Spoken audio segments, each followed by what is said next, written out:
उसके सामने रखिए।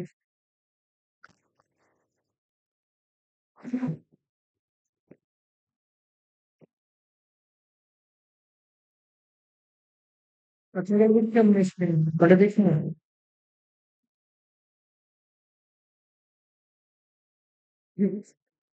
तो चालू है का लो स्क्रीन दिखाई दे रहा है कि नहीं दे रहा है?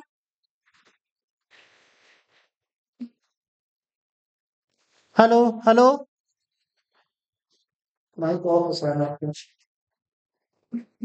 ईमेल नहीं जुड़ा था? ईमेल बोला था।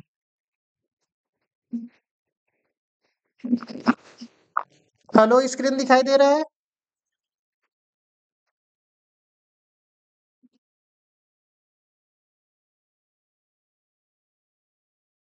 हेलो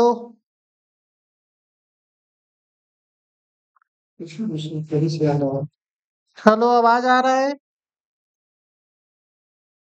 मैं देख रहा हूँ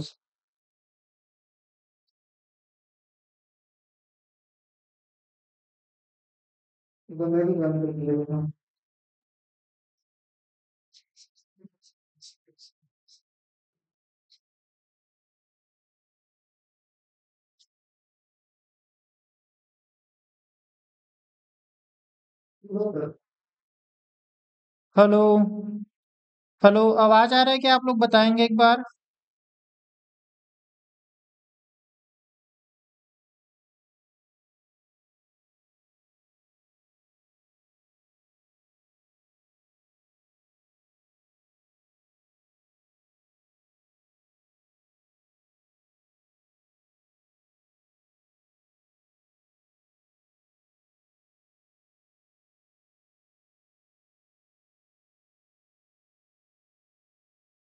आ रहा है आवाज बोलेंगे?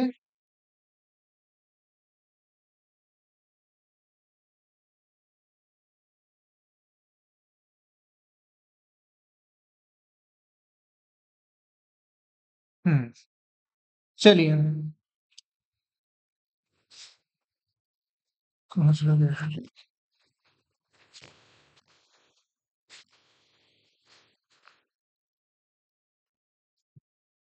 लिखे रहे होते स्क्रीन कहाँ चले गए? लिखे होते कहाँ चले गए?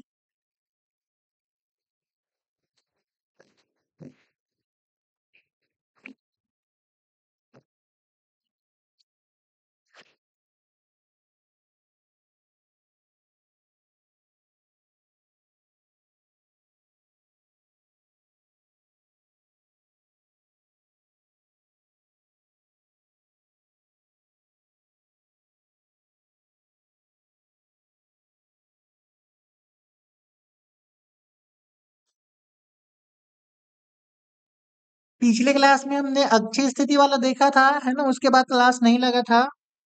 ठीक है।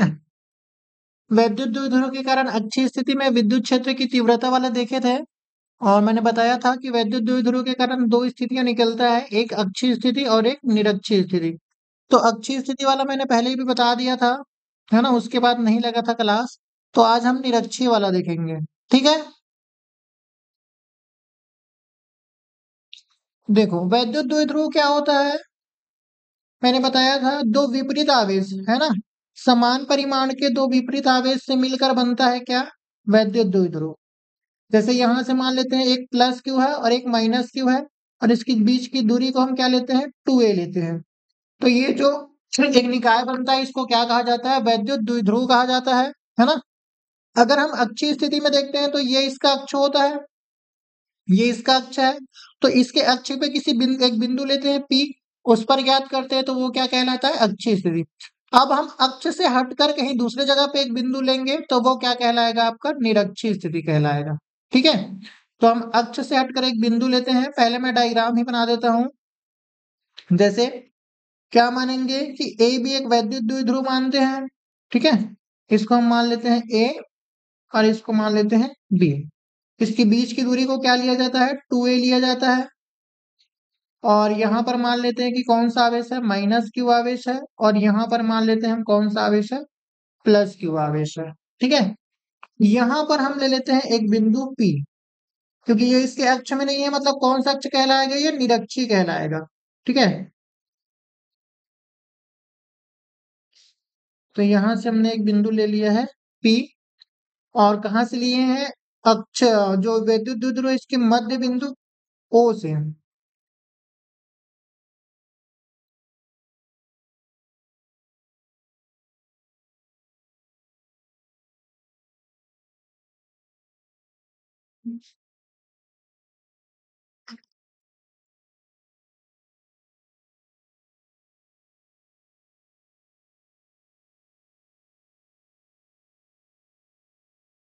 तो बोल के देखिए। हेलो। बस। अब एक बार पूछ लीजिए, आवाज क्लियर आ रहा है, आवाज आ रहा है अब?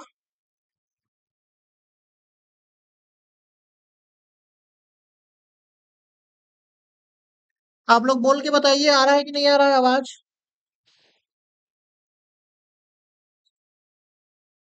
आ रहा है। हाँ, चलिए। तो मैं क्या बता रहा था, हम अक्ष से हट के एक बिंदु लिए हैं, यहाँ पे एक बिंदु क्या लिए है, P लिए है ना। कहाँ से, द्विध्रुव के मध्य बिंदु O से, और कितना दूरी पर लेते हैं भाई, R दूरी पर लिया जाता है, तो इसको हम क्या मान लेते हैं, R मान लेते हैं। ठीक है, तो इस प्रकार से हमारा क्या बनेगा, एक डायग्राम बनेगा। याद रखिएगा,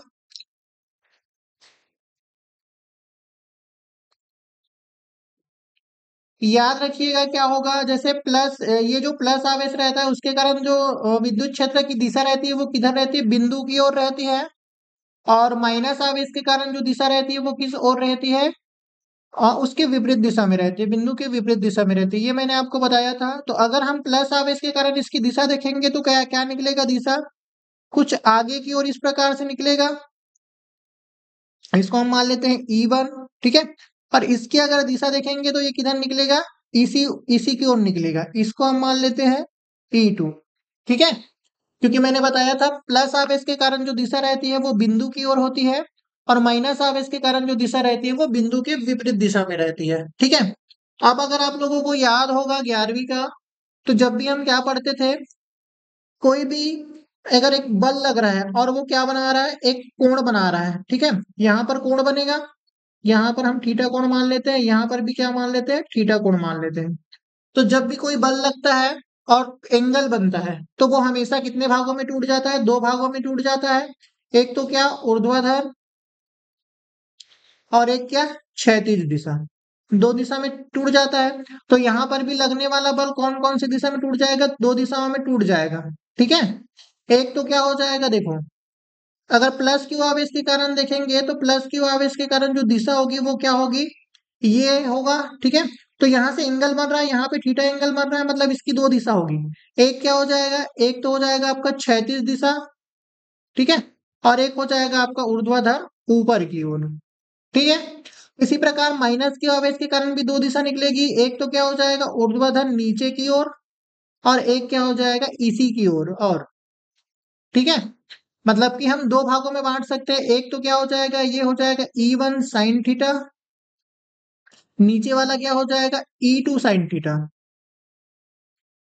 इधर क्या हो जाएगा, E1 cos theta plus E2 cos theta. ये आपका डायग्राम बनेगा इस प्रकार से। ठीक है, अभी मैं और एक्सप्लेन करूंगा डायग्राम को, तो आप देखिएगा। सबसे पहले हम क्या मान के चलते हैं कि मान, थ्योरी सेम रहेगा दोनों के लिए, अच्छी और निरक्षी के लिए। ठीक है, क्या मानते हैं कि माना ए बी क्या है, एक वैद्युत द्विध्रुव है, ए बी एक वैद्युत द्विध्रुव है, जो किससे मिलकर बनता है, जो प्लस क्यू व माइनस क्यू आवेशों से मिलकर बना है, आवेशों से मिलकर बना है।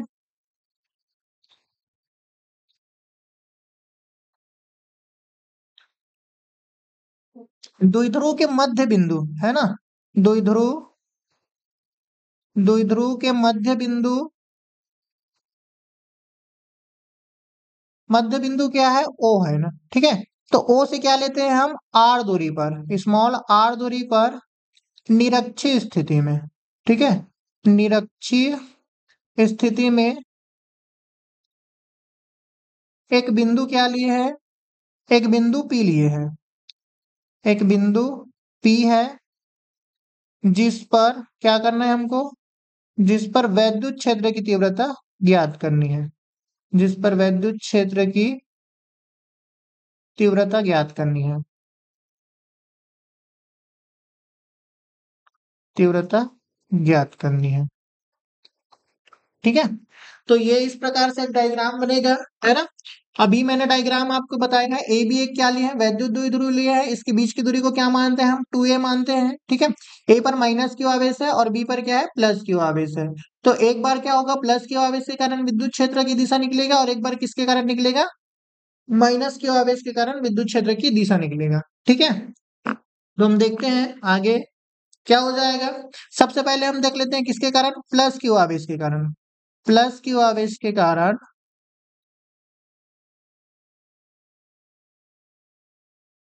बिंदु P पर विद्युत क्षेत्र, बिंदु P पर विद्युत क्षेत्र की तीव्रता, विद्युत क्षेत्र की तीव्रता कितना निकलेगा, E1 मान लेते हैं इसको। E1 इज इक्वल टू क्या हो जाएगा, 1/4 पाई एप्सिलॉन 0, और ये हो जाएगा Q अपॉन क्या माने हैं, BP का स्क्वायर, यही हो जाएगा, BP का स्क्वायर हो जाएगा। ठीक है। और इसको मान लेते हैं हम, क्या मान के चलते हैं इसको, इसको मान लेते हैं हम इक्वेशन नंबर फर्स्ट। ठीक है। इसी प्रकार किसके कारण देखेंगे, माइनस क्यू आवेश के कारण। इसी प्रकार माइनस क्यू आवेश के कारण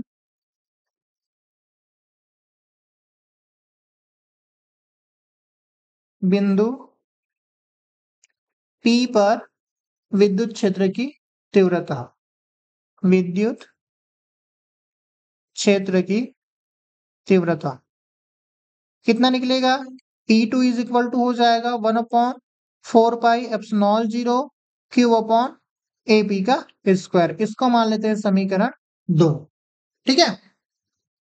यहां तक सेम है, जैसे अच्छी में निकाले थे सेम वहां तक सेम निकला है। ठीक है। बस डायग्राम अलग बना है, तो अब इधर आगे का जो प्रक्रिया होगा वो अलग हो जाएगा। अब देखिए, अब थोड़ा सा हम डायग्राम पे वापस से चलते हैं। ठीक है। डायग्राम में जैसे मैंने बताया कि हम क्या मान के चलते हैं, जब भी प्लस क्यू आवेश लेते हैं, है ना, तो प्लस क्यू आवेश के कारण जब तीव्रता रहता है वो किधर रहता है, बिंदु की दिशा में रहता है। और जब माइनस क्यू आवेश के कारण जब तीव्रता निकालते हैं तो वो बिंदु के विपरीत दिशा में निकलता है। ठीक है। तो प्लस क्यू आवेश के कारण तो दिशा क्या होगा, ऊपर की ओर होगा, जैसे मैंने यहाँ पे लिखा है E1। और माइनस क्यू आवेश के कारण दिशा क्या हो जाएगा, E2, जैसे मैंने यहाँ पे लिखा है। ठीक है। अब जब भी कोई बल लगता है और एंगल बनता है तो हम उसको दो भागों में बांट देते हैं, कौन कौन सा, एक तो हो जाता है E1 साइन थीटा और E1 कॉस थीटा, ऊर्ध्वाधर दिशा और क्षैतिज दिशा। इसी प्रकार से E2 में भी क्या बन रहा है, एंगल बन रहा है, तो इसको भी हम क्या करेंगे, दो भागों में बांट देंगे। ठीक है। तो इसी बात को हमको यहाँ पे लिखना है। ठीक है। क्या लिखेंगे,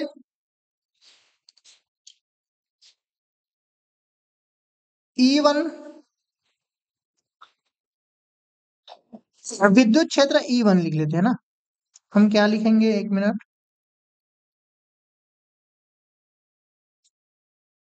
क्या लिखेंगे, विद्युत क्षेत्र, विद्युत क्षेत्र E1 को दो भागों में, ठीक है, दो भागों में विभाजित किया जा सकता है, दो भागों में विभाजित किया जा सकता है। कौन कौन सा हो जाएगा, पहला हो जाएगा E1 साइन थीटा, किधर, ऊर्ध्वाधर ऊपर की ओर, ठीक है, या ऊर्ध्वाधर दिशा में। और क्या हो जाएगा दूसरा, E1 कॉस थीटा, कौन सी दिशा होगा भाई, क्षैतिज दिशा। ठीक है। इसी प्रकार, इसी प्रकार E2, ठीक है, E2 को भी हम क्या कर सकते हैं, E2 को भी दो भागों में विभाजित किया जा सकता है, E2 को भी दो भागों में विभाजित किया जा सकता है,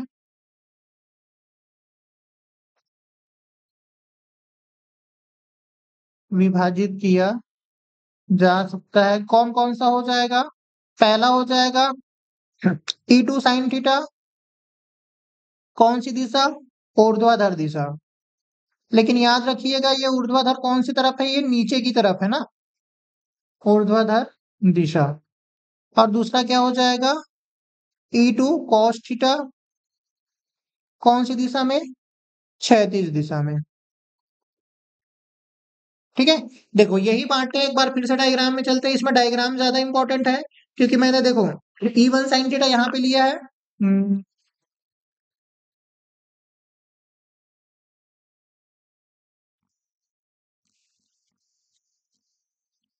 देखो E1 साइन थीटा यहाँ पे मैंने लिया है, क्या लिया है? ऊर्ध्वाधर दिशा ये दिखाई दे रहा है E1 साइन थीटा। ठीक है, और E1 कॉस थीटा भी मैं क्षैतिज दिशा में लिया हूँ। ठीक है, इसी प्रकार से E2 साइन थीटा की दिशा ये है ना, ऐसे नीचे की ओर। ठीक है, और E2 cos थीटा की जो दिशा है वो क्या है? क्षैतिज दिशा में। अब देखो डायग्राम से क्या समझ में आ रहा है कि E1 साइन थीटा किधर लग रहा है? ऊपर की ओर लग रहा है, और E2 साइन थीटा किधर लग रहा है? नीचे की ओर लग रहा है, और दोनों का परिमाण बराबर है। इसका मतलब क्या हो जाएगा? जो E1 साइन थीटा है वो E2 साइन थीटा को क्या कर देगा? निरस्त कर देगा, क्योंकि ये दोनों क्या है? परिमाण में बराबर है, लेकिन इसकी दिशा क्या है? विपरीत है। तो ये दोनों एक दूसरे को क्या कर देंगे? नष्ट कर देंगे, और बच क्या जाएगा? E1 cos थीटा और E2 cos थीटा बच जाएगा। ठीक है, तो इसी बात को फिर से हमको लिखना है यहाँ पे लिख लेते हैं। क्या लिखेंगे? E1 sine theta, E1 sine theta व E2 साइन थीटा परिमाण में क्या है? E1 साइन थीटा व E2 साइन थीटा परिमाण में समान है, परिमाण में समान है, किंतु दोनों एक दूसरे के विपरीत दिशा में, दोनों एक दूसरे के विपरीत है, विपरीत है। अतः एक दूसरे को क्या कर देंगे? निरस्त कर देंगे। अतः एक दूसरे को निरस्त कर देते हैं, एक दूसरे को निरस्त कर देते हैं, तथा E1 cos थीटा व E2 cos थीटा, ठीक है, आपस में क्या हो जाएंगे? जुड़ जाएंगे, आपस में जुड़ जाते हैं, आपस में जुड़ जाते हैं। ठीक है, तो होगा क्या? आपके पास केवल क्या बचेगा? E1 cos थीटा और E2 cos थीटा बस बचेगा। ठीक है, तो अब जो परिणामी निकलेगा वो क्या निकलेगा? अतः परिणामी तीव्रता, अतः परिणामी तीव्रता, जो परिणामी तीव्रता E निकलेगा वो कितने के बराबर होगा? E1 cos theta plus E2 cos theta के बराबर होगा। ठीक है, यहां से देखिए, थोड़ा सा फिर से डायग्राम में देखिए। डायग्राम जो है, अभी डायग्राम अच्छे से नहीं बन पाया है, बट याद रखिएगा जो डायग्राम बना है वो क्या है? समबाहु के जैसे बनता है। ठीक है, समबाहु त्रिभुज के जैसे बनता है। समबाहु त्रिभुज का मतलब क्या हो जाएगा? सभी की भुजाएं क्या रहेंगी? बराबर रहेंगी। मतलब कि जो AP है वो बराबर होगा कितने के? BP के। ठीक है, AP बराबर होगा कितने के? BP के। इसका मतलब क्या हो जाएगा? जितना बल AP के द्वारा लग रहा है E1, उतना ही बल किसके द्वारा भी लगेगा? BP के द्वारा भी लगेगा। ठीक है, ये कौन सा त्रिभुज बनता है? समबाहु त्रिभुज बनता है, याद रखिएगा। तो यहां से हम क्या लिख सकते हैं? मैं यहाँ पे लिख देता हूं, ज्यामिति से, ज्यामिति से क्या है? AP बराबर है किसके? BP के। इसका मतलब क्या हो जाएगा? जो E1 बराबर हो जाएगा किसके? E2 के। तो हम क्या मान लेते हैं? E2 को भी क्या लिख सकते हैं? अब E1 लिख सकते हैं। तो E1 cos थीटा, E2 को भी क्या लिख सकता हूं मैं? E1 लिख सकता हूं। तो ये क्या हो जाएगा? cos theta. अब क्या हो जाएगा? E1 और E1 cos थीटा क्या हो जाएगा? आपस में जुड़ जाएंगे। तो होगा क्या आपके पास? E इज इक्वल टू क्या बचेगा? 2E1 और cos थीटा। ये आपके पास बचेगा परिणामी। अब हमको किसका मान निकालना है? E1 का मान निकालना है, और किसका मान निकालना है? cos थीटा का मान निकालना है। ठीक है, तो देखो E1 का मान रख दोगे तो क्या आ जाएगा? E बराबर क्या हो जाएगा? 2। E1 का मान कितना है? 1/√2 4π/0 क्यू अपॉन ए पी का स्क्वायर और क्या हो जाएगा कॉस थीटा, ये आएगा। ठीक है, इसको मान लेते हैं समीकरण 3। अब देखो, अब आपके पास क्या क्या किसका किसका मान निकालना है, हमको एपी का मान निकालना है और किसका मान निकालना है कॉस थीटा का मान निकालना है। मैं यहाँ पे डायग्राम यहीं पे बना देता हूँ ना एक बार ऐसी। ये हमारा वैद्युत द्विध्रुव था, इधर से एक बिंदु लिए थे और इधर से एक बिंदु था। ठीक है, यहाँ पे P था, यहाँ पे A है और यहाँ पे क्या है B है, और बीच से ऐसे एक और है O। ठीक है, तो ये टोटल डिस्टेंस कितना है 2a है, तो ये वाला डिस्टेंस a होगा, ये वाला डिस्टेंस भी a होगा। ठीक है, ये वाला डिस्टेंस हम क्या मान के चलते हैं r मान के चलते हैं। अगर हम देखेंगे त्रिभुज कौन सा APO में, कौन से त्रिभुज APO में, त्रिभुज एपीओ में आपको क्या दिखेगा, ये वाला आपका क्या है, ये वाला आपका कर्ण दिख रहा है, ये वाला आपका क्या दिख रहा है आधार होगा, और ये वाला क्या होगा आपका लंब होगा। ठीक है, समझ में आया। तो हम क्या देखेंगे त्रिभुज ए पी ओ में क्या लगाएंगे पाइथागोरस से, पाइथागोरस प्रमेय से।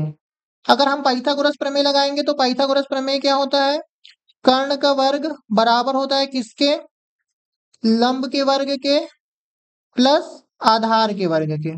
ठीक है, कर्ण क्या है भाई एपी है, तो ये हो जाएगा एपी का स्क्वायर। लंब क्या है आपका ओपी है, तो क्या हो जाएगा ओपी का स्क्वायर। आधार क्या है ओ है, तो क्या हो जाएगा ओ ए का स्क्वायर।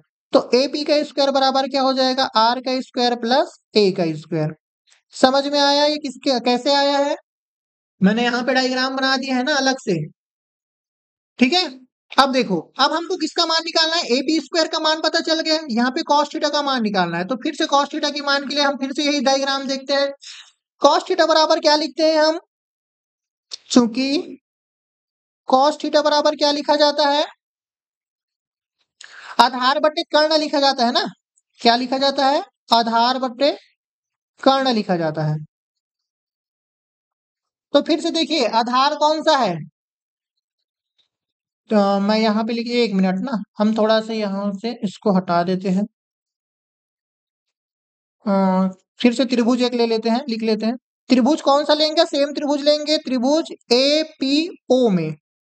ठीक है, कौन सा देखेंगे हम कॉस थीटा, कॉस थीटा बराबर होता क्या है भाई आधार बट्टे कर्ण, आधार बट्टे कर्ण। आधार क्या है देखो ओ ए आधार है, तो यहाँ पे क्या लिखेंगे ओ ए। कर्ण क्या है एपी है, तो यहाँ पे क्या लिख देंगे हम एपी।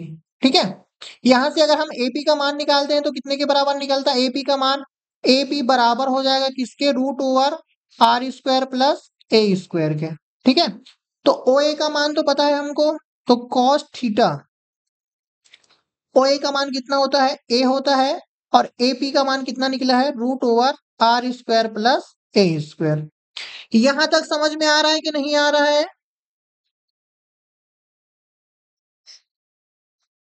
बताओ मीरू।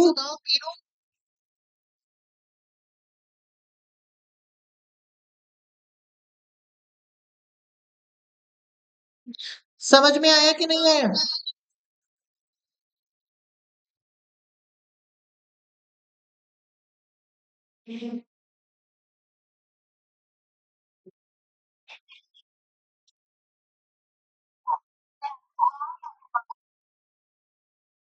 आ रहा है समझ में समीर पटेल।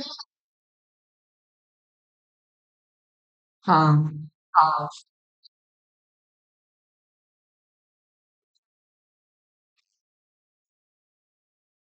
चलिए अभी देखिए, अब हम क्या करेंगे समीकरण 3 में मान रखेंगे, किसका मान रखेंगे एपी स्क्वायर और कॉस थीटा का। चलिए मान रखते हैं, तो क्या मिलेगा हमको समीकरण 3 से। ठीक है, क्या लिखेंगे समीकरण 3 में मान रखने पर, मान रखने पर, मान रखोगे तो क्या मिलेगा आपको E इज इक्वल टू मिल जाएगा 2 पहले से है 1/4π/0 q upon a p square. A p square के जगह पे क्या लिख सकते हो आप r square plus a square लिख सकते हो। ठीक है, कॉस थीटा, कॉस थीटा की जगह पे क्या लिख सकते हो आप ए, और बट्टे में लिख सकते हो root over r square plus a square. ठीक है, अब ऊपर का ऊपर के साथ मल्टीप्लाई कर दो तो क्या आ जाएगा, ई बराबर हो जाएगा ऊपर में 2 क्यू ए और बटे में क्या आएगा 4 पाई एप्सिलॉन 0। ठीक है, r square plus a square. देखिए करनी को क्या लिखा जाता है, करनी को लिखा जाता है घात में 1/2। इतना जानते हो आप लोग, करनी को हम क्या लिख सकते हैं, घात में 1/2। तो ये r square plus a square और इसको लिख सकते हैं 1/2। समझ में आया, इतना क्लियर है।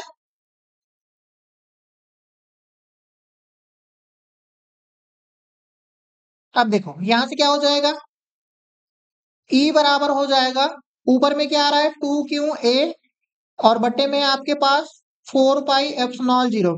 देखिए इनटू में है r square plus a square, r square plus a square. ठीक है, 1 मिनट।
स्क्रीन शेयर नहीं होएगा तो नहीं है।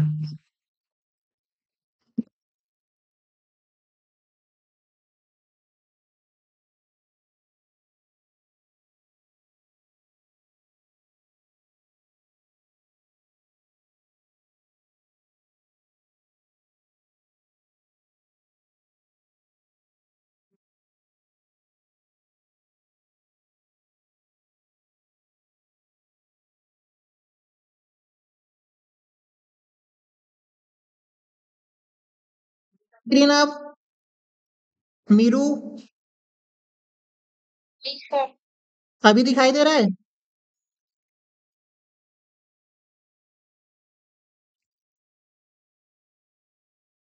दिख तो रहा है क्या आप, लेफ्ट लेके दिखाई दे रहा है आपको, भी दिखाई दे रहा है आप,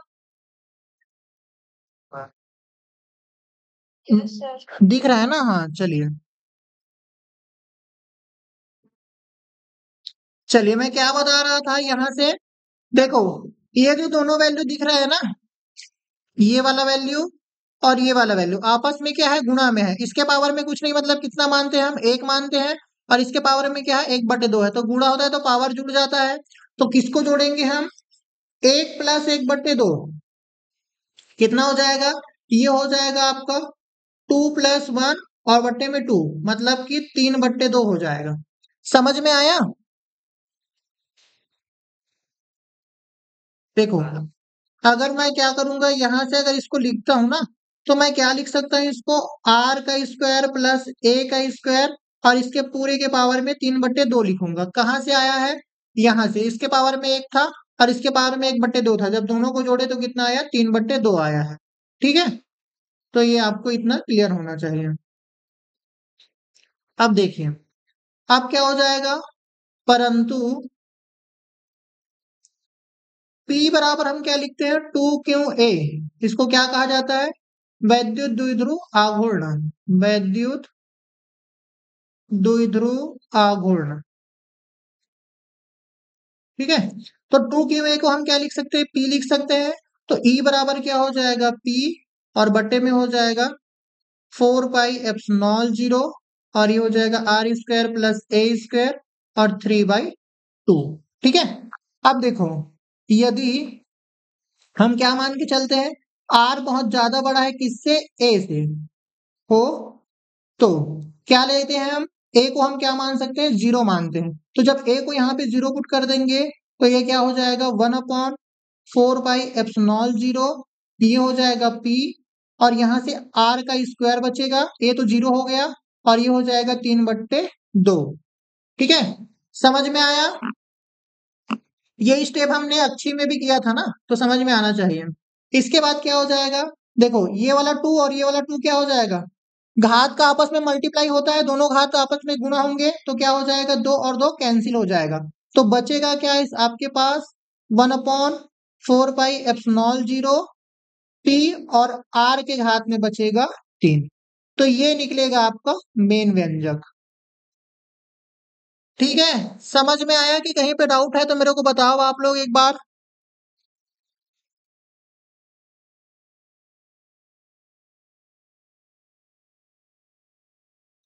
बोलो समझ में आया है कि नहीं आया है।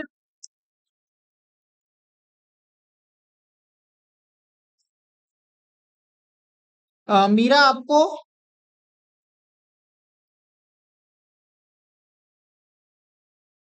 हेलो मीरा,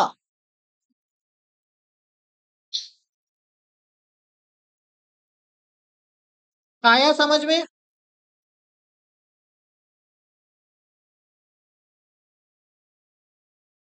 आपका आवाज नहीं आ रहा है, मैसेज में लिख दो, कमेंट कर दो आया कि नहीं आया, या डाउट है तो।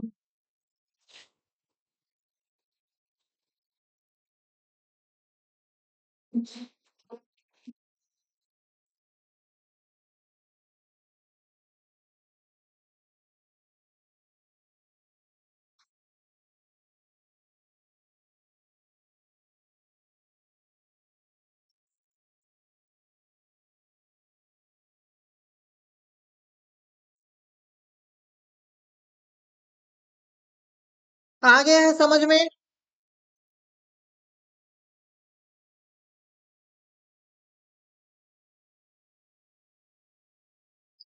हम्म, चलिए तो स्क्रीनशॉट ले लेना ना, मैं दिखा देता हूँ आपको, ये थोड़ा सा उससे बड़ा बनता है।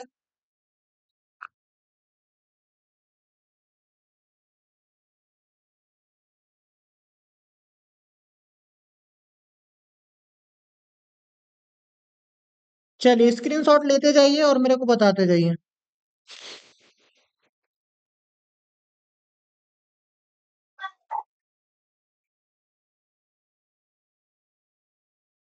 हो गया।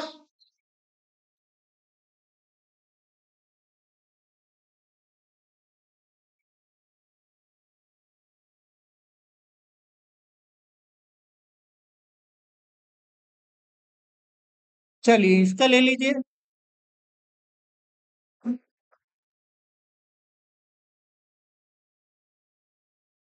हो गया।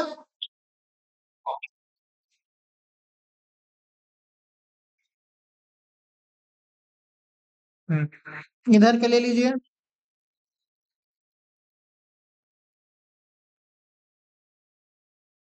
हम्म, चलिए लास्ट ले लीजिए।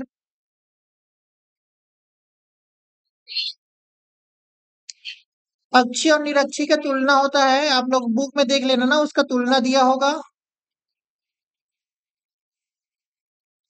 बुक में देखना उसके तुलना दिया होगा, कभी कभी पूछ देते हैं 2 नंबर में, तो आप उसकी तुलना याद रखिएगा। जो अच्छी स्थिति में निकलता है वो दुगुना निकलता है किसकी तुलना में, निरक्षी की तुलना में, ये आप याद रखना। क्योंकि यहाँ पे क्या आया है, ओनली पी आया है, और अच्छी में क्या आता है, 2p आता है। ठीक है।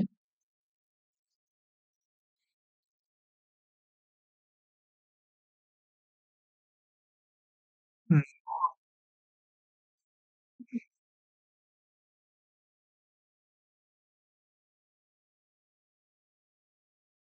चलिए ठीक है फिर, आगे का हम कल करेंगे, है ना। कल 8 बजे रहेगा।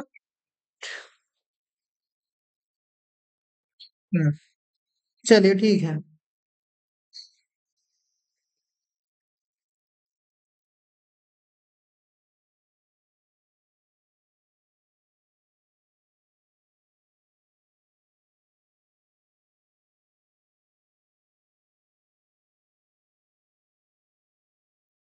Okay sir.